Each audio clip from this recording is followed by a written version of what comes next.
بسم اللہ الرحمن الرحیم، الحمدللہ رب العالمین والصلاة والسلام علی رسولہ الکریم، اما بعد۔ آج بتاریخ 3 مئی سن 2021 گروپ سوال شیخ مقصود حفظہ اللہ سے جوابات سیریز SSMS 454 نشر ہونے جا رہی ہے۔ امید کے بغور سماعت فرمائیں گے۔ گروپ نمبر 3 کے بقیہ سوالات شیخ محترم، پہلا سوال ہے وقت سے مناسبت سے کہ کیا اگر کوئی اناج وغیرہ فطرے میں اگر دینے کے بجائے، یعنی مکمل راشن، اگر عید کا جو راشن ہوا کرتا ہے جس میں تیل، پانی، یعنی شکر وغیرہ ساری چیزیں، اس میں دودھ وغیرہ شامل ہے، تو اس طریقے سے کیا کوئی اپنا فطرہ دے سکتا ہے کسی فیملی کو یا نہیں؟ دیکھیے، اللہ تبارک و تعالی نے جو فطرہ اپنے رسول صلی اللہ علیہ وسلم کی زبانی مقرر فرمایا ہے وہ غلے سے ہے، اور غلے کی مقدار بھی آپ صلی اللہ علیہ وسلم نے متعین فرما دی ہے، یعنی 1 صاع، یعنی 1 صاع۔ اس کا مطلب یہ ہے کہ 1 صاع جو غلے کی چیز ہے، چاہے وہ چاول کی شکل میں ہے، چاہے کھجور کی شکل میں ہے، چاہے جو کی شکل میں ہے، پنیر کی شکل میں ہے، جو چیز جو ہے جہاں کی وہ غذا مانی جاتی ہے۔ آج کل تو خیر جو غذا مانی ہی نہیں جاتی، مثال دیا ہم نے جو حدیث میں وارد ہے، یا ماکرونا کی شکل میں ہے، یہ مقدار پوری ہونی چاہیے، یہ مقدار پوری ہونی چاہیے کہ جتنے آدمیوں کو فطرہ ہے یہ چیز اتنے صاع ہو۔ اس کے ساتھ اگر آپ جو چیز بھی ملا کے دینا چاہیں کہ یہ بھی ہم دے رہے ہیں، اس کے ساتھ کیا ہے تاکہ عید کے دن کا پورا سامان ہو جائے تو ہو سکتا ہے، لیکن اسی میں پیسے میں سے کاٹ کر کے آپ جو ہے تیل اور یہ اور وہ کریں تو یہ نہیں ہو سکتا۔ سمجھ رہے ہیں نا جی؟ یہ ہونا چاہیے، یعنی یہ سمجھ لیجئے کہ مثال کے طور پر ایک فیملی کے یعنی مثال کے طور پر 100 ریال بنتے ہیں فطرانہ۔ اصل چیز دیکھیے، ایک فیملی کو 100 ریال کا انہوں نے اصل چیز یہ ہے کہ پیسے کا معاملہ ہی نہیں یہاں پر ہے۔ اچھا، وہ کنورٹ کرنے کا معاملہ نہیں ہے۔ یہ کہیے کہ اتنے 10 ہیں، 10 صاع بنتا ہے تو 10 صاع تو دینا ہی ہے، 1 کو دیں، 2 کو دیں، 3 پھر جو بھی دیں۔ اب اس 10 صاع کے ساتھ آپ کچھ پیسہ بھی دینا چاہیں بطور صدقہ کے، اس کے ساتھ جو ہے چاول ہے، چلو بھائی ہم تھوڑی سی مرغی بھی دے رہے ہیں، گوشت دے رہے ہیں، دال دے رہے ہیں، یہ تو اس میں کوئی حرج نہیں، لیکن وہ مقدار جو ہے وہ جو صدقے کی ہے وہ پوری ہونی چاہیے۔ فرض رسول اللہ صلی اللہ علیہ وسلم صدقۃ صاع من کذا، تو یہ نص ہے، اس میں تبدیلی نہیں ہو سکتی۔ تو اناج میں کوئی خاص چیزیں ہیں یا وہاں کے حساب سے، موسم کے حساب سے؟ دیکھیے، اصل موسم کی بات نہ کیجیے، علاقے کی بات کیجیے۔ جس علاقے میں جو چیز بطور غذا، رئیسی غذا کے طور پر استعمال ہو رہی ہے، جیسے مثلا ہمارے بعض علاقے میں گیہوں بطور رئیسی کے استعمال ہوتا ہے، بعض علاقے میں چاول ہوتا ہے، بعض علاقے میں گیہوں چاول، اب تو چاول بالکل عام ہو گیا ہے نا یہ چیز، اور گیہوں چاول یہ بالکل عام ہو گئے ہیں جی۔ تو یہ چیز کوئی بھی دی جا سکتی ہے۔ اب یہاں پر چاہے لیبیا، تونس چلے جائے، یہاں پر کیا ہے ماکرونا ہے بطور، انڈونیشیا میں کوئی اور چیز بھی استعمال ہو رہی ہوگی، ہے کہ نہیں؟ تو جو چیز بھی ہو بطور غذا کے وہ وہاں پر دے دی جائے۔ یعنی غذا کا مطلب کیسے سمجھا آدمی؟ اللہ کے اگر غذا سمجھ جائے گی اس کو، بھائی اللہ کے رسول صلی اللہ علیہ وسلم نے جس زمانے میں کہا کھجور بنیادی غذا تھی، یہاں ماضی قریب تک بنیادی غذا رہی ہے، ماضی قریب تک۔ آج تو نہیں ہے، اب آج نہیں ہے، اب یہ چیز محل نظر ہے، لیکن چونکہ نص وارد ہے اور لوگ اس کو بطور غذا کے استعمال کرتے بھی ہیں، بہت سے لوگ ہیں، انشاءاللہ کوئی حرج نہیں ہے۔ لیکن ہمارے یہاں جو ہے، جو نص وارد ہے، لیکن اب اسے بکریوں اور گھوڑوں کے علاوہ کوئی انسان استعمال نہیں کرتا ہے بطور غذا کے۔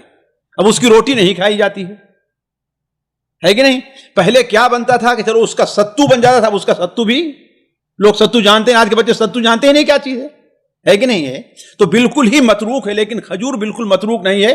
آج بھی یہاں پر جو ہے وہ 50 سے زیادہ جو لوگ ہیں نا، صبح کو بیٹھ گئے یا شام کو بیٹھ گئے تو ایک دلہ کے ساتھ کم سے کم آدھا کلو 1 پاؤ کھجور تو کھا ہی جایا کرتے ہیں جی۔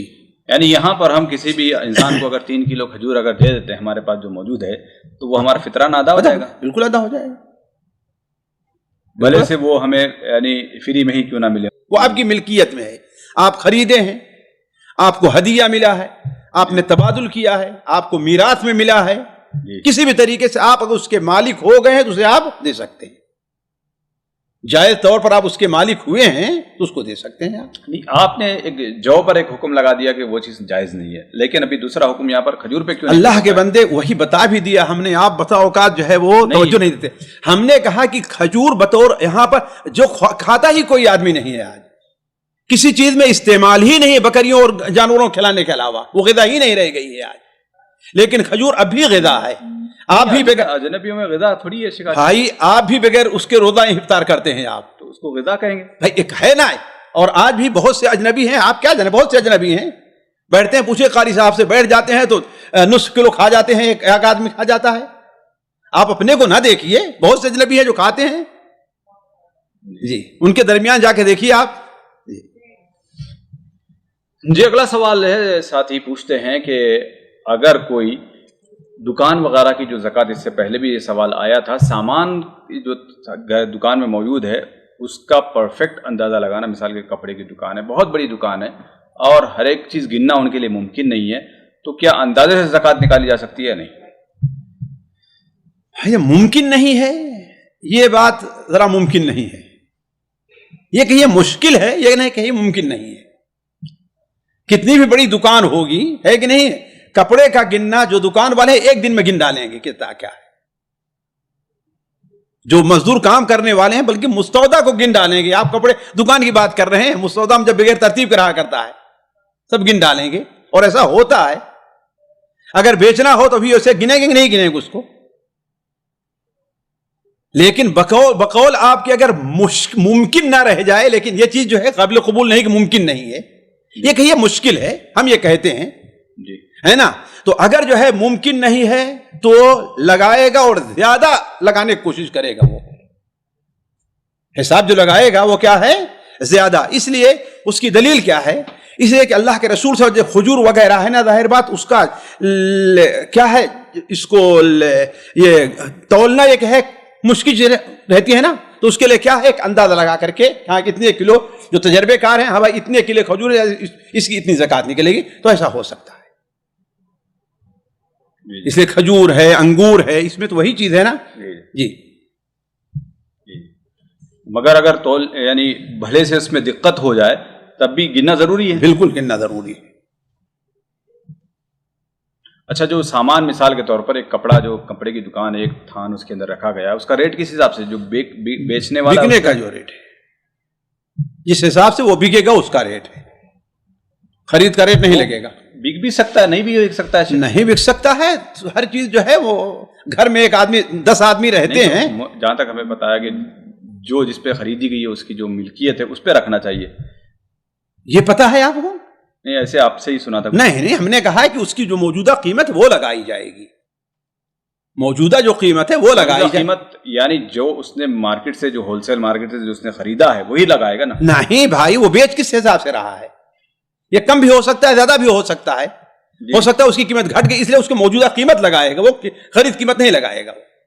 یعنی مثال کے طور پر اس نے ہول سیل دکان سے 1000 روپے میں وہ بنڈل خرید کر لایا ہے، اب اس کو 1500 میں بھی بیچ سکتا ہے، وہ 1200 میں بھی جا سکتا ہے. وہ بھائی دیکھیے، یہ 2000 میں بھی جا تو اوسط اس کا لگایا جائے گا کہ اوسط کتنے میں جائے گا، اس سے کم میں نہیں بیچے گا. وہ یہ عام طور پر ہوتا ہے، ایک آدھ پیس ایسے ہو جاتی جس میں گڑبڑی ہوتی ہے، ہے کہ نہیں. بیچنے والا وہی ریٹ لگائے جو بیچنے والا ہے وہی ریٹ اس کی لگائے گا. یعنی 1500 نارمل بیچتے ہیں، 1500-1400 تو وہ حساب سے وہ لگائے گا. یہ نہیں کہ جس نے اس نے 1000 روپے جو خریدا ہے اس حساب سے نہیں وہ نہیں لگائے. جی اگلا سوال ہے، ساتھی پوچھتے ہیں کہ اگر کوئی شخص کسی کی زکوٰۃ کسی کی طرف سے، یعنی کوئی شوہر اگر بیوی کی زکوٰۃ اگر دینا چاہے تو کیا دے سکتا ہے یا اجازت لینا ضروری ہے اس کے لیے؟ اور اس پہ ساتھ میں اگر وہ اپنی طرف سے زکوٰۃ دے رہا ہے تو کس کو دے، کیا یہ بھی اس کی اجازت ضروری ہے؟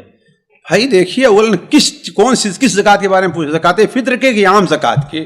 زیور کی زکوٰۃ. اگر کوئی زیور کی زکوٰۃ ہے، ظاہر بات بیوی سے زیادہ ضروری ہے، وہ اس کی ملک ہے، اس کے اوپر نہیں ہے. وہ ہوتا ہے کہ بھائی میں نے زکوٰۃ دیتی ہے کہ نہیں ہے، میرے اوپر زکوٰۃ ہے ہی نہیں. ہوتا ان علماء کے قول پر عمل کر رہی ہو جو کہتے ہیں کہ زیور میں زکوٰۃ نہیں ہے، تو ظاہر بات یہ اس کی عبادت ہے، اس کی اپنی عبادت ہے، اس کی اجازت لینی ضروری ہے. البتہ صدقہ فطر جو ہے وہ کیا ہے، ذمہ داری کس کی ہے؟ وہ گھر کے مالک کی ہے، وہ دے گا، اس میں کوئی ضروری نہیں کہ اجازت لے. لیکن یہ اجازت کہاں تک ہے؟ یہ جو ہے وہ ضروری ہے. کیوں؟ اس لیے کہ وہ اس کی مالک ہے. البتہ یہ ہے کہ اس نے کہہ دیا نکال دو، تو اب یہ چیز کوئی ضروری نہیں کہ کہاں کہاں جو ہے اس کو خرچ کرے، یہ چیز ضروری نہیں ہوگی، الا کہ اگر وہ متعین کر دے تب تو جو ہے اس کی پابندی کرنی ہوگی. بھلے سے یہ خود نکال رہا ہے اپنے پیسے سے. جی کوئی اپنی بیوی کے اوپر چاہ رہا تاکہ اس کا سونا بچا رہے، ہمارے وقت میں کام آئے. یہی لوگ جذبات رہتے ہیں نا کہ رکھے رہو، بچائے رکھو، جو ہے کام گھر میں پڑا ہوا ہے تو کام آئے گا. جی اگلا سوال ہے، ساتھی پوچھتے ہیں شیخ محترم، جیسے کہ یعنی ایک صاحب ہیں جو پہلا روزہ انہوں نے انڈیا یا پاکستان میں جہاں پر بھی رکھا اور امارات وغیرہ یا سعودی وغیرہ آتے ہیں تو یہاں پر ایک روزے کا فرق ہو جاتا ہے، تو اب اگر یہاں پر سعودی یا امارات وغیرہ میں اگر 29 روزے ہوتے ہیں تو ان کے 28 ہو جائیں گے، اور اگر یہاں پر 30 ہوتے ہیں تو ان کے 29 ہوتے ہیں، تو ایسی صورت میں وہ کیا کریں گے؟ وہ جو ہے اپنا جہاں کے لحاظ سے وہاں کے لحاظ سے پورا کریں گے، ایک دن کا روزہ قضا کریں گے، ایک دن کا روزہ قضا کریں گے. اس کی مثال میں دیتا ہوں کہ کوئی آدمی امام کے پیچھے نماز پڑھ رہا ہے تو بسا اوقات بعض چیزیں ایسی ہوتی ہیں کہ کم بھی ہو جاتی ہیں امام کی اتباع کی وجہ سے، اور بسا بعض چیزیں کیا ہوتی ہیں زیادہ بھی ہو جاتی ہیں، اسے امام کی اتباع ضروری رہا کرتی ہے. تو الصوم یوم یصوم الناس والفطر یوم یفطر الناس، اللہ کے رسول نے متعین فرما دیا ہے. تو یہاں کے لوگوں نے چونکہ کتنا روزہ رکھا ہے 30 رکھا ہے، لہذا ایک دن گویا یہاں کے لحاظ سے مہینہ 30 دن کا ہے جہاں آپ افطار کر رہے ہیں، تو آپ بھی 30 کی گنتی پوری کریں اپنی. اس کے برخلاف اگر زیادہ ہو جائے شیخ تو کوئی حرجہ نہیں، زیادہ ہو جائے جیسے انڈیا پاکستان جائے ہے کہ نہیں. ہر نماز کے اندر آپ دیکھیں 4 رکعت والی نماز ہے یا 3 رکعت والی، تو کتنے تشہد ہیں؟ 2 ہی ہے نا. لیکن کبھی امام کی وجہ سے بس اوقات 4 تشہد کرنا پڑ جاتا ہے اس کو، ہے کہ نہیں ہے؟ کیوں؟ امام کی اتباع کی وجہ سے. یعنی 31 بھی روزے ہو سکتے ہیں، کوئی بات نہیں، اللہ تعالیٰ اسے نفل میں شمار کر لے گا. جی اگلا سوال ہے، ساتھی پوچھتے ہیں کہ عورت کو اگر روزے کے درمیان اگر ماہواری اگر شروع ہو جاتی ہے تو وہ آگے کیا کرے گی ترتیب؟ یعنی روزہ کنٹینیو کرے گی یا نہیں اب اس کو اختیار ہے بھائی. نہیں اختیار مطلب اختیار تو روزہ تو ختم ہو جائے گا. جی لیکن کھائے گی پیے گی یا بالکل کھا پی سکتی ہے، اس سے کوئی رکاوٹ نہیں ہے. جب شریعت کی طرف سے اب اس کا روزہ نہیں ہے تو نہ عدم روزہ کے جو اختیارات ہیں اس کو سارے حاصل رہیں گے. یہ الگ مسئلہ ہے کہ عورتیں شرماتی ہیں یا بسا اوقات لوگوں کے جذبات کا خیال رہتا ہے، اگر وہ چھپائے تو کوئی مسئلہ نہیں ہے. لیکن یہ ہے کہ اس کے لیے اجازت ہے، یہ نہ سمجھے کہ اب مجھے بھوکا رہنا بھی ہے. اور اسی طریقے سے اگر کوئی پاک ہو جائے بیچ روزے میں کوئی حرجہ نہیں، اس کا روزہ نہیں ہے. نہیں اس کا روزہ نہیں ہے، کنٹینیو کرتے رہے گی بالکل. اگر فرض نماز فجر کی اذان کے 5 منٹ کے بعد ہی کیوں نہیں پاک ہوتی ہے تو اس کا دن بھر کا روزہ نہیں ہے. ایسے ہی مغرب کی اذان کے 5 منٹ پہلے ہی کیوں نہیں کسی کو مہینے خون آ جاتا ہے تو اس کا روزہ نہیں ہے. کوئی اگر عورت کوئی اجتہاد کر لے کہ ابھی تو ایسے لگتا ہے کہ میں فجر کے بعد پاک ہو جاؤں گی تو میں روزہ شروع کر دیتی ہوں، شرط لگا سکتی ہے. لیکن یہ ہے کہ ضروری ہے کہ اس صورت میں ہے کہ مشکوک معاملہ تھوڑا سا ہو، ایسا لگ رہا ہے میں پاک ہو گئی ہوں، ایسا لگ رہا ہے کہ میں، اس لیے کہ جیسے ہوتا عورتوں کو اس وقت آیا نہیں ہے، بس یہ ہے کہ بھی موقع نہیں ملا کہ دیکھے کہ ہاں بھائی وہ پاکی کے علامہ ظاہر ہے کہ نہیں ظاہر ہے، تو ٹھیک ہے اپنا شرط لگا سکتی ہے. جی اگلا سوال ہے، ساتھی پوچھتے ہیں کہ روزے کی قضا کی ساتھ یعنی کفارہ کن کن صورتوں میں شیخ محترم کفارہ عائد ہوتا ہے روزے کے قضا کے ساتھ ساتھ؟ راجح قول کے مطابق جمہور علماء کے نزدیک قضا جو ہے اور کفارہ صرف ایک صورت میں ہے، بس وہ جمع کی صورت میں. باقی اور صورتوں میں صرف قضا اور توبہ ہے، کفارہ نہیں. جی اچھا، یعنی صرف ایک ہی. جی نص اسی کے بارے میں وارد ہے اور کسی کے بارے میں وارد. اس طریقے سے اگر کوئی یعنی بیمار ہو جائے اور روزہ توڑ دے تو اس پر تو کوئی گناہ نہیں، صرف کفارہ ہے، صرف قضا ہے اس کی بس. جی اور کوئی یعنی کفارہ وغیرہ ادا نہیں؟ نہیں کچھ نہیں. جی کوئی اگر کسی اور وجہ سے جان بوجھ کر اگر توڑ دے تو کسی دنیاوی مصلحت کی خاطر؟ بھائی سوال یہ ہے کہ آیا جو مصلحت شرعی ہے یا نہیں ہے، شرعی طور پر اسے عذر قبول کیا گیا ہے کہ نہیں قبول کیا گیا ہے؟ اگر شرعی طور پر عذر قبول کیا گیا ہے اور وہ افطار کر دے رہا ہے تو اس کے اوپر کوئی گناہ نہیں ہے اور اس کو صرف ایک دن قضا کرنی ہوگی. لیکن وہ عذر شرعی نہیں ہے. جیسے کوئی آدمی ورزش کرتا رہتا ہے بھائی, اب بہت تھک گیا, پانی نہیں پورا کر پا رہا ہے, ظاہر بات ہے یہ عذر شرعی قبول نہیں ہے, اس کو گناہ ہوگا, اس کو گناہ ہوگا, اس کے اوپر توبہ اور استغفار واجب ہے اور روزے کی قضا بھی. یہاں پر بھی کفارہ نہیں, یہاں بھی کفارہ نہیں. احناف کے یہاں کفارہ ہے جان بوجھ کر کھانے پینے میں. جی جی جی. اگلا سوال ہے, ساتھی پوچھتے ہیں شیخ محترم ایسی کوئی پوسٹ گھوم رہی ہے جس میں کہا جاتا ہے کہ اگر عشرہ جو ہے نا, اگر یعنی مہینہ اگر 29 یا 30 کا ہوگا تو لیلۃ القدر کی تاریخ میں بھی تبدیلی آتی ہے, تو اس کی کیا کوئی حقیقت ہے؟ بھائی دیکھیے یہ بات اہل علم کا قول رہا ہے, لیکن یہ کہ کوئی صریح طور پر اس کی دلیل نہیں ہے. اللہ کے رسول صلی اللہ علیہ وسلم اصل میں وہ یہ کہتے ہیں نا کہ یہ فی تاسعۃ تبقى فی سابعۃ تبقى فی, تو اس میں جو ہے کیا اس بات کا حساب لگایا گیا ہے کہ اصل کیا ہے مہینے کا پورے کا حساب لگایا جاتا ہے کہ نہیں. جیسے اس کی مثال یہ بھی ہے کہ آپ نے شوال کے روزے کے بارے میں کیا فرمایا, آپ نے شوال کے روزے کے بارے میں آپ نے فرمایا کہ رمضان کا کتنے مہینے کو ہو گیا, 10 مہینے کو روزہ ہو گیا, باقی کتنے بچے 2 مہینے, تو 6 دن کا روزہ رکھو تو کتنا ہو جائے گا, حالانکہ 360 دن ہوتا ہی نہیں ہے. دن کتنا ہوتا ہے وہ کم ہی آتا ہے نا, لیکن بسا اوقات سمجھانے کے لیے اسے کیا ہے مکمل کر دیا گیا ہے تغلیباً کے طور پر. تو وہ بھی آپ نے اس اعتبار سے بتایا آپ صلی اللہ علیہ وسلم نے کی اتنے ہو, صرف وہی حدیث نہیں ہے, آپ نے صراحت کے ساتھ اوتار کیا ہے, اوتار کے لفظ وطر کے الفاظ آئے ہوئے ہے نا. اس کا مطلب اصل راجح قول یہی ہے کہ اگر لیلۃ القدر کو تلاش کرنا ہے انسان کو تو زیادہ پورے عشرے کے اندر, پورے عشرے میں, اس لیے کہ 100% یہ نہیں کہا جا سکتا ہے کہ ہاں بھائی طاق راتوں ہی میں ہے, لیکن یہ ہے کہ زیادہ راجح قول 90 بلکہ اس سے زیادہ ہے وہ طاق راتوں ہی میں ہے, تو اسی کا زیادہ انسان کو اہتمام کرنا چاہیے. جی تو اگر یہ طاقراتوں میں اگر 100% نہیں مانا جائے تو وہ اس حدیث کا کیا مطلب نکالیں گے شیخ, تحرر لیلۃ القدر والی جو ہے یہی تو اس کی قوت, لیکن وہی حدیث نہیں ہے. بعض حدیثیں جس سے شبہہ ہوتا ہے جیسے فی تاسعۃ تبقى ہو کہنا, اور کیا ہے آپ صلی اللہ علیہ وسلم بیان فرمایا کہ تحروا لیلۃ القدر فی العشر الاواخر, ہے نا, تحروا لیلۃ القدر فی الاوتار, تو گویا کہ اگر متعین ہوتا تو پہلے آپ کہتے کہ وطروں میں کرو, آپ نے کہا عشرے اواخر میں, اس لیے آپ پورے عشرے کا روزہ رکھا کرتے تھے. تو یہ ایک شبہے کی بات ہے جس کی بنیاد پر ہم کہہ رہے ہیں. جی مگر ان تاخراتوں میں تو کوئی فرق نہیں آئے گا, اس سے کوئی فرق نہیں آئے, چاہے تاریخ 29 کی رہو چاہے تاریخ 30 کی رہو. جی تاخراتے تو وہی تاخراتے وہی 21 23, لیکن اگر کسی کو کرنا ہے تو مکمل عشرہ کر لے, مکمل عشرہ کر لے. جی الگ مسئلہ ہے. جی جی. اگلا سوال ہے, ساتھی پوچھتے ہیں شیخ محترمہ آپ نے اپنے ایک درس میں کہا تھا کہ اگر کوئی نمازوں کے بعد فرض نمازوں کے بعد سبحان اللہ الحمدللہ اللہ اکبر 10 مرتبہ پڑھتا ہے تو یعنی جنت کے جو راستے ہیں ان میں سے ایک راستہ ہے. تو ساتھی کا یہ سوال ہے کہ اگر ہم نمازوں کے بعد 33 مرتبہ اور یا 34 مرتبہ اللہ اکبر یہ بھی اگر پڑھ لیں ساتھ میں تو دونوں پہ عمل کرنے میں کوئی حرج نہیں. دونوں پر عمل کرنا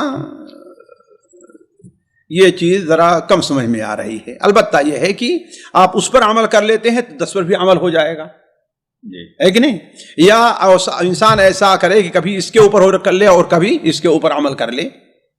اور جیسا کہ معلوم ہے کہ یہ جو نماز کے بعد کی تسبیحات ہیں وہ حدیث میں 4 طرح سے وارد ہیں, 4 طرح سے وارد ہیں.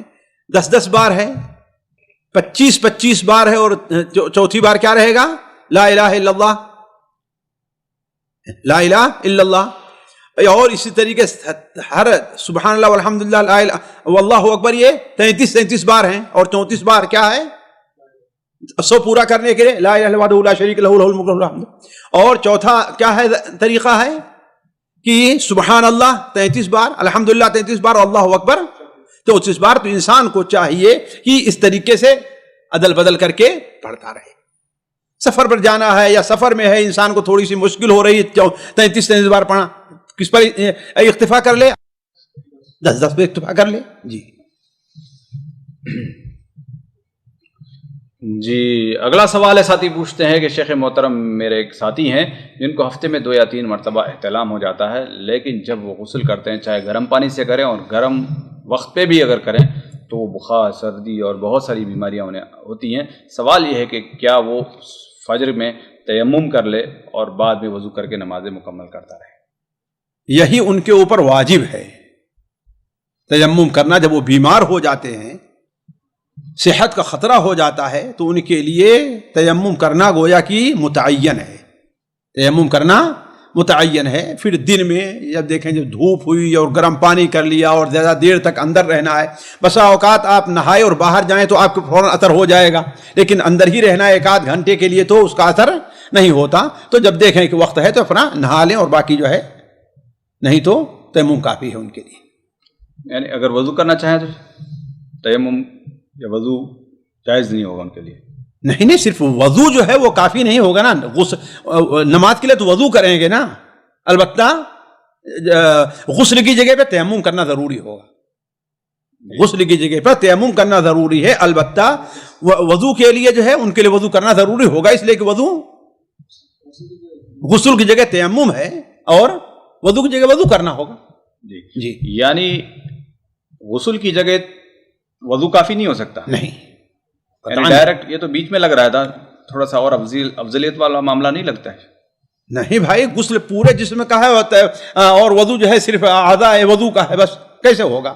دونوں دو مستقل چیزیں ہیں۔ یعنی تیمم تو بہت ہلکی چیز ہوگی بھائی یہ تو کیا ہے، ایک وہ ہے نا تیمم، ایک گویا کی ایک اظہار اس بات کا ہے، نہ یہ کہ وہ اس کی جگہ لے رہے، اظہار اس بات کا ہے کہ ہاں بھائی گویا کہ ہم وضو کر لے رہے ہیں، تیمم کر لے، غسل کر لے رہے ہیں، یا غسل کیجیے ہم تیمم کر لے رہے ہیں، یہ چیز ہے۔ اور تیمم ایسی چیز ہے جو وضو کی جگہ بھی ہو سکتی ہے اور غسل کی جگہ بھی ہو سکتی ہے، مگر وضو غسل کا بدل نہیں ہو سکتا؟ نہیں، تخفیف ہو سکتی ہے اس کی وجہ سے۔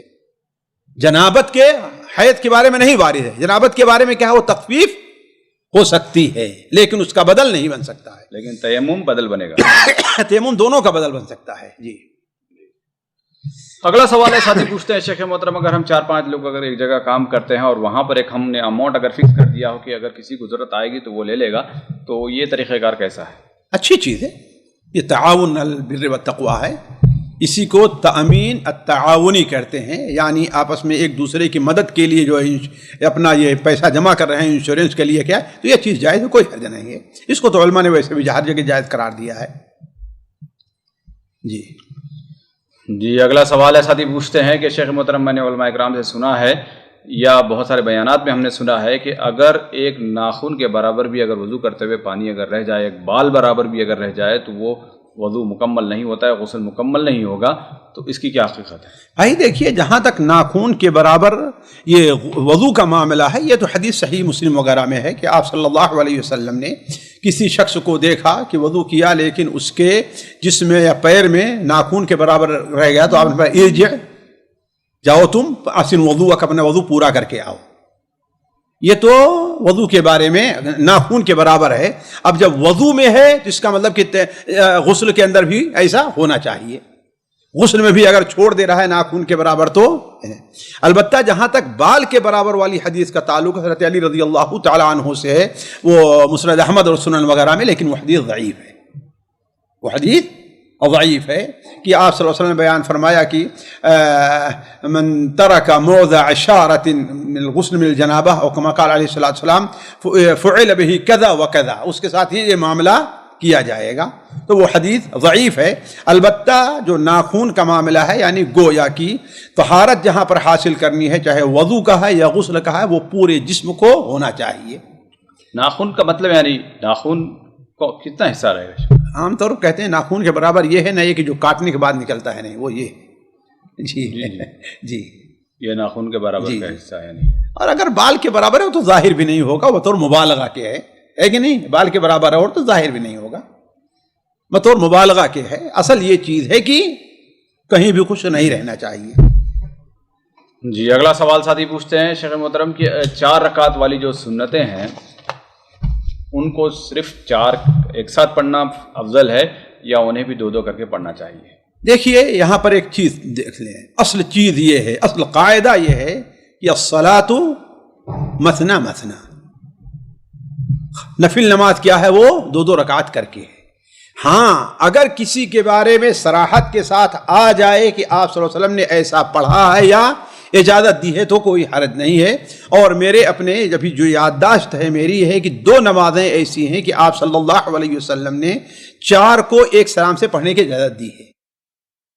وہ پہلے ظہر کی پہلی کی سنت ہے، یہ کہ صحیح ابن خزیمہ وغیرہ میں ہے، اور علامہ البانی نے اچھی بحث کر کے صحیحہ میں اس کو صحیح قرار دیا ہے کہ آپ صلی اللہ علیہ وسلم نے ارشاد فرمایا اربع قبل الظہر لا فصل، اور بعد لا تسلیم، بعد روایات میں ہے فتحت لہ وتفتح لها ابواب السماء، ہے کہ نہیں؟ ایک حدیث تو یہ ہے، اور دوسری حدیث جہاں تک مجھے یاد آ رہا ہے وہ عصر کی جو سنت پہلے کی سنت ہے، بات ظاہری طریقے سے موقعہ نہیں ہے لیکن جو سنت ہے اس کے بارے میں بھی ہے کہ آپ صلی اللہ علیہ وسلم پڑھتے تھے اور تشہد میں بیٹھے، پہلے تشہد کے اندر اور تشہد کیا اور دعا پڑھی، جب سلام باقی رہ گیا تو آپ اٹھ کھڑے اور دوسری اور 2 رکعت پڑھا۔ تو یہ جو 2 ہیں یعنی ظہر سے پہلے کی سنت اور عصر سے پہلے کی سنت، یہ ایک سلام سے پڑھی جا سکتی ہیں۔ باقی اور جو چیزیں ہیں جیسے ظہر کے بعد بھی 4 رکعت کی، وہ حدیث آئی ہوئی ہے، حضرت ام حبیبہ کی ہے شاید سنن نسائی وغیرہ میں کہ من حافظ علی 4 رکعات قبل الظہر و40 بعدها حرم علی النار، او کما قال علیہ الصلوۃ والسلام کہ جو شخص جو ہے 4 رکعت ظہر سے پہلے اور 4 رکعت ظہر کے بعد اس کا اہتمام کر لے گا تو اللہ تبارک و تعالیٰ اس کے اوپر جہنم کو یا آگ کو حرام کر دیتا ہے۔ تو بات کی جو ہے اس میں یہ صراحت نہیں کہ ایک ہی سلام کے ساتھ وہ 2 سلام سے پڑھی جائیں گی۔ جی اگلا سوال ہے، ساتھی پوچھتے ہیں کہ اگر کسی نے بکرا صدقہ کرنے کی اس نے نیت مانی تھی تو اب وہ اگر نیت مکمل کرنا چاہے، وہ بکرا صدقہ کرنے کے بجائے یعنی گوشت تقسیم کرنے کے بجائے وہ پیسے غریبوں کو اگر دے دیں تو کیا حکم ہو؟ نبی کریم صلی اللہ علیہ وسلم کی حدیث من نظر ان یطیع اللہ فلیطیع، اپنی نظر کو وہ پوری کرے، جو اللہ تعالیٰ کی اطاعت کی نظر مانے اپنی نظر کو پوری کرے۔ تو اس کی نظر کیا تھی؟ پیسے تقسیم کرنے کی نہیں تھی، کیا تھی نظر اس کی؟ بکرا، لہذا اس کو کرنا متعین ہے اس کے لیے، یعنی وہ اس میں تبدیل نہیں ہو سکتا ہے، یعنی کسی میں بھی کوئی تبدیلی ممکن نہیں ہے۔ بھائی دیکھیے ممکن کا موضوع بہت وسیع ہے، اب کسی کو بھائی بکرا مل ہی نہیں رہا ہے کہ نہیں ہے تو یہ الگ مسئلہ، لیکن اصل یہ ہے کہ حتی الامکان تبدیلی نہیں ہے۔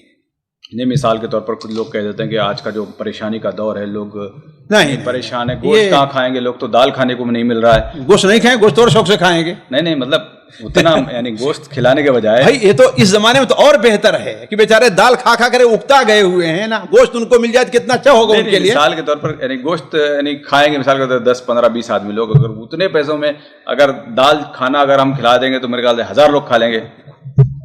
کہیں میں ایسا نہیں ہو سکتا ہے، 1000 کے اتنا فرق نہیں پڑے گا، بلکہ گوشت کے سالن میں اور زیادہ لوگ کھا لیں گے۔ ہمارے ہاں جیسے کھایا جاتا ہے نا سعودیہ کی طرح صرف گوشت نہیں، ہمارے ہاں کیا ہے سالن ہے، آدھے کلو کے اندر جو ہے پورے 10 آدمی لوگ کھانا کھا لیتے ہیں گوشت میں، وہ زیادہ وسیع ہو جاتی ہے۔ بلکہ بعض علاقوں میں تو یہ ہے کہ وہ کہتے ہیں دال مہنگی پڑتی ہے، دال مہنگی پڑتی ہے، گوشت سستا پڑتا ہے۔ کیوں؟ اس لیے کہ دال میں اب وہ گنجائش اتنی نہیں رہتی پانی ڈالنے کی، لیکن سالن میں آپ جتنا پانی ڈالتے چلے جائیے۔ جی اگلا سوال، کچھ سوالات خواتین گروپ سے شامل کیے جاتے ہیں۔ پہلا سوال ہے، بہن پوچھتی ہیں کہ شیخ محترم اگر کسی کی بیٹی اگر اس کے ماں کے ساتھ رہتی ہے اور والد اگر دوسری جگہ پر رہتا ہے اور دونوں کے درمیان کوئی تعلق بھی نہیں ہے یعنی شوہر بیوی کے درمیان، تو بیٹی کا جو فطرانہ ہے وہ کون نکالے گا اور کہاں نکالے گا؟ بھائی دیکھیے اصل واجب یہ ہے کہ جو اس کا کھان خرچ اٹھا رہا ہے وہ اس کا فطرانہ اٹھائے، نکالے، ہے کہ نہیں؟ یہ اصل چیز ہے۔ اب اگر باپ، اصل کس کے اوپر؟ باپ کے اوپر ہے، اصل باپ کے اوپر ہے۔ باپ کہتا ہے بھائی میں اس کا فطرہ نکال دے رہا ہوں تو کوئی حرجہ نہیں۔ جی لیکن اصل یہ ہے کہ کہاں پر وہ کھا رہی ہے، رہ رہی ہے، پی رہی ہے، یہ وہ جو ہے یا باپ اس کا خرچہ اٹھا رہا ہے، کون اٹھا رہا ہے، وہ اس کا فطرانہ نکال دے۔ جی وہیں پر نکالے یا کہیں پر بھی؟ کہیں بھی نکال سکتا ہے، لیکن اصل یہ ہے کہ جہاں ہے وہیں پر نکالے، اصل یہ ہے۔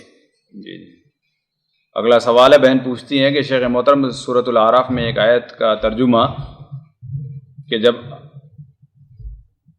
آپ کے رب نے اعلان کر دیا یعنی یہود سے متعلق کہ اللہ رب العالمین کے اوپر کسی نہ کسی کو مسلط کرتا رہے گا، تو اس کی کیا وضاحت ہے؟ تو ٹھیک تو ہے، اللہ تعالیٰ ہمیشہ ان کے اوپر مسلط کرتا رہا ہے، الا بحبل من اللہ وحبل من الناس، جب بھی ان کو کہیں جو ہے وہ سکون ملا ہے وہ صرف اپنے بلبوتے کے اوپر نہیں کسی اور کے بلبوتے پر ملا ہے، اور آج بھی یہود جو اپنے اس گھمنڈ میں ہیں ان کو اپنے بلبوتے پر نہیں، کیا ہے امریکہ اور برطانیہ جو ان کی مدد کر رہے ہیں اس میں، تو اس میں کوئی تعارض نہیں ہے۔ جی اگلا سوال ہے، بہن پوچھتی ہیں کہ شیخ محترم بیع سلم کے بارے میں بتائیں۔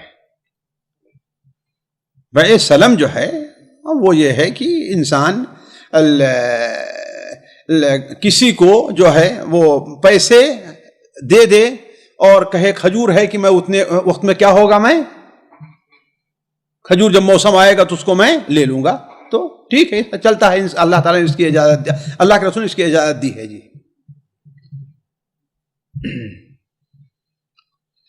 جی اگلا سوال ہے، بہن پوچھتی ہے شیخ محترم ایک حدیث میں ایک طرف آتا ہے کہ اگر کوئی سفید گھوڑے پر بھی اگر بیٹھ کر آ جائے، اگر کوئی مانگے تو اس کو دے دینا چاہیے، اور دوسری جگہ حدیث میں آتا ہے کہ آدمی کو یہ نہیں مانگنا، جو اگر صحت مند ہے اور صحیح ہے تو اس کے لیے مانگنا جائز نہیں ہے۔ تو اب ہم ایسا اگر آدمی آتا ہے تو اس کو کیا کرنا چاہیے اس کے ساتھ؟ تو دونوں میں تعارض کہاں ہے؟ صحت مند آدمی ہو سکتا ہے وہ بیچارہ کمزور بوڑھا ہو گھوڑے پر آ رہا ہے، تو یا تو یہ سمجھ رہے اس پر گھوڑا ہے وہ مالدار ہوگا، یہ سمجھ رہی ہیں نا؟ نہیں، ان کو کنفیوژن یہ ہو رہا ہے کہ ایک طرف تو حدیث یہ سبق سکھاتی ہے کہ کوئی بھی آؤ، بھلے سے مالدار انسان بھی آ جاؤ، یعنی سفید گھوڑے پہ مطلب کوئی کار میں بھی بیٹھ کر اگر کوئی آپ سے بھیک مانگتا ہے تو اس کو دے دینا چاہیے، حدیث یہ سکھا رہی ہے ایک طرف جی، اور دوسری طرف تو حدیث یہ بتا رہی ہے کہ اگر کوئی بھی کسی کے پاس اگر کچھ ہے تو وہ مانگنا اچھی چیز نہیں ہے۔ تو دونوں میں تعارض کہاں ہے؟ یہ جو ہے مانگنے والے سے ہے اور یہ دینے والے سے ہے۔ جی جی، وہ حکم کس کا ہے؟ مانگنے والے کا ہے، اور یہ کیا ہے؟ وہ دینے والے کا ہے۔ یعنی کوئی شخص آپ کے پاس آتا ہے، آپ کو اگر بظاہر لگ رہا ہے کہ یہ محتاج نہیں ہے، یہ محتاج نہیں ہے، تو آپ کو اگر کوئی اور ذرائع سے معلوم نہیں ہو گیا کہ ہاں بھائی یہ دھوکے باز ہے، تو اصل یہ ہے کہ آپ کو حسن ظن رکھنا چاہیے مومن کے بارے میں۔ ہو سکتا ہے گھوڑا کسی اور سے لے کر کے آیا ہو، گاڑی کسی اور کی ہو سکتا ہے یہ گھوڑا اس کی سواری کے لیے کسی نے اسے ہدیہ دے دیا ہو۔ آج گاڑی کسی کو ہدیہ دے دے بھائی، ہے کہ نہیں، لیکن اپنے خرچے بھر کے لیے اس کے پاس نہیں ہے، تو کوئی بہت سے وجوہات ہو سکتے ہیں۔ جی اگلا سوال ہے، بہن پوچھتے ہیں شیخ محترم اگر گھر کے کام کاج کرتے ہوئے اگر یعنی آڈیو اگر قرآن کا لگائیں اور سنتے رہیں تو کیا قرآن کی بے ادبی تو نہیں ہوگی؟ کوئی بے ادبی نہیں ہے، بلکہ یہ اچھا ہے، لیکن شرط یہ ہے کہ آپ سن رہے ہیں، شرط یہ ہے کہ آپ سن رہے ہیں۔ یہ نہیں ہے کہ بعض جیسے علاقے والے ہیں ان کے یہاں جو ہے ایک فیشن ہے کہ شور ہوتا رہے چاہے قرآن ہی کیوں نہ چلتا رہے، ہے نا، کھٹ کھٹ کھٹ کھٹ وہ جو ہے اپنا دیوال بھی توڑ رہے ہیں اور قرآن بھی اپنا لگائے ہیں۔ ظاہر بات ہے یہ قرآن کی بے ادبی ہے، لیکن آپ کیا ہے سوچتی ہیں کہ ہاں بھائی اس اوقات میں کیا کروں، قرآن مجید سنتے رہوں، بہت اچھی چیز ہے۔ اگلا سوال ہے، بہن پوچھتی ہیں شیخ محترم اگر کوئی فرض نماز پڑھنے کے بعد یعنی فجر کی میرے خیال سے بات کر رہی ہیں، اور وہاں پر بیٹھنے کے بجائے یعنی بیٹھنے کے لیے کسی دوسرے روم میں جا کر کوئی کتاب وغیرہ دینی کتاب لے کر آ کر پھر بیٹھ جاتی ہیں، تو کوئی اشراق والی فضیلت کہیں مس تو نہیں ہو جائے گی؟ دیکھیے اولا اس بات کو ذہن میں رکھنا چاہیے کہ جو فجر کے بعد بیٹھنے کی فضیلت ہے اس میں یہ ہے کہ اللہ تعالیٰ کے ذکر اور اذکار میں مشغول رہے۔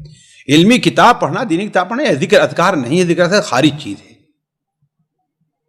ذکر اذکار کیا ہے؟ سبحان اللہ والحمدللہ، دعا کرتے رہے، قرآن پڑھ رہا، یہ ذکر اذکار ہے۔ کتاب پڑھنا یہ ذکر اذکار نہیں، وہ بڑے ثواب چیز ہے، میں یہ نہیں کہتا کہ ثواب نہیں ہے اس میں، لیکن یہ ہے کہ یہ اس کا موقع نہیں، ہر چیز کا اپنے الگ الگ مقام ہوتا ہے جگہ ہوتا ہے نا۔ تو اس چیز کو خاص کر لے کس کے لیے؟ اللہ تعالیٰ کے ذکر کے لیے۔ اب یہ کہہ سکتی ہے بھائی قرآن میرے پاس نہیں تھا، اگر میں وہاں سے جا کے لاؤں گی تو انشاءاللہ کوئی حرج نہیں ہوگا۔ جی تفسیر بھی اسی حکم میں آئے گی؟ جی ہاں، تفسیر بھی اسی حکم میں، اللہ یہ کہ بعض کلمات وہ اپنا رکھا ہوا ہے، قرآن پڑھ رہا ہے، دیکھتا کسی کلمہ نہیں تو دیکھ لے اس کا کیا معنی ہے، تو الگ بات ہے، فرق ہے دونوں کا۔ ایک کلمے کا معنی دیکھنا اور باقاعدہ تفسیر ہی پڑھتے رہنا، یعنی ایک سطر قرآن مجید کا ہے اور 20 سطر 25 سطر کس کی ہے؟ تفسیر کیا ہے، قرآن نہیں پڑھ رہا ہے وہ، ترجمہ پڑھنا، ترجمہ بھی نہیں ہے، صرف قرآن ذکر کرتا رہے وہ بس۔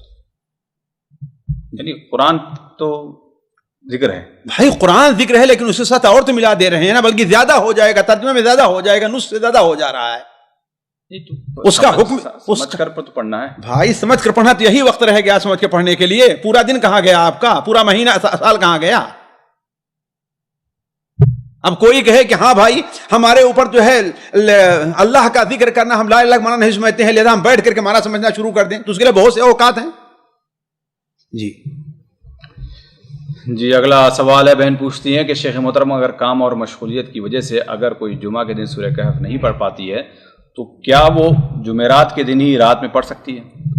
پڑھ لیں انشاءاللہ. اس کے بعد روایات میں لیلۃ الجمعہ کا بھی ذکر آیا ہے، انشاءاللہ کافی ہو جائے گا. لیکن اصل یہ ہے کہ نہار فجر کے طلوع فجر کے بعد ہونا چاہیے، ہے کہ نہیں. طلوع فجر کے بہت وقت رہتا ہے، طلوع فجر کے بعد پڑھ لیں.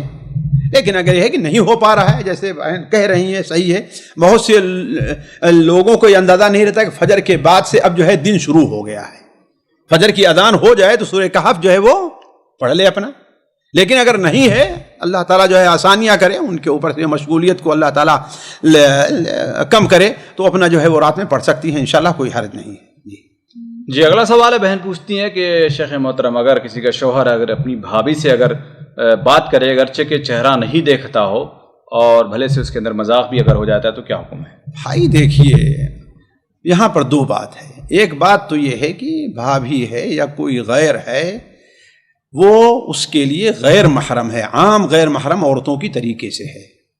اس لیے ان حدود کا پاس لحاظ رکھنا ہے جو غیر محرم عورت کے ساتھ ہے. دوسری بات، جہاں تک بات کا تعلق ہے، بات کرنے میں، خیر خیریت لینے میں، پوچھنے میں کوئی حرج نہیں ہے، کوئی حرج نہیں ہے. اور چونکہ اپنے بڑے بھائی کی بیوی ہونے کے ناطے تعلق ہے، اس لیے عام عورتوں کو اگر زیادہ کوئی خیر خیریت لے لے تو اس میں بھی کوئی حرج کی بات نہیں ہے. تیسری بات یہ ہے کہ جہاں تک مذاق کا تعلق ہے، یہ مذاق دو قسم کا ہے. ایک مذاق تو عام ہوتا ہے جو کسی سے کرتا رہتا ہے، ہاں بھابھی آج کل بڑی مشغول ہیں، آپ دکھائی نہیں دیتی، یہ بھی تو مذاق ہی ہے نا، لیکن اس میں کوئی حرج نہیں ہے. لیکن ایک اب ایسا مذاق ہو جو یعنی غیر، جسے کہتے ہیں نا کہ فحش قسم کا مذاق ہے، یا ایسا مذاق ہے جس سے جو ہے بات آگے بڑھتی چلی جائے، تو وہ چیز جائز نہیں. سامعین کرام، ہمارے علمی اور عوامی دروس اور سوال و جواب کی مجلسوں سے آپ خود بھی مستفید ہوں اور اپنے دوست و احباب کے ساتھ بھی شیئر کریں. عین ممکن ہے کہ آپ کے شیئر سے کسی کی اصلاح اور آپ کے لیے صدقہ جاریہ بن جائے. واٹس ایپ پر اسلامک میسج حاصل کرنے کے لیے نمبر نوٹ فرمائیں: یعقوب عزیز 00966 5089 59707.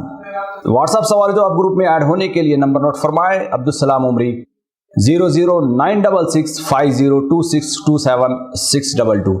نمبر بھیجتے ہوئے نام اور پتہ ضرور لکھیں. اسی طرح ہمارے یوٹیوب چینل اسلامی دعویٰ کو ضرور سبسکرائب کریں تاکہ ہماری ہر نئی اور اہم ویڈیو کی اطلاع آپ کو فوری حاصل ہو جائے. تمام دروس، مقالات اور سوال و جواب سیریز کے لیے ہماری مشہور ویب سائٹ www.islamidawah.com کا مشاہدہ کرتے رہیں. السلام علیکم ورحمۃ اللہ وبرکاتہ.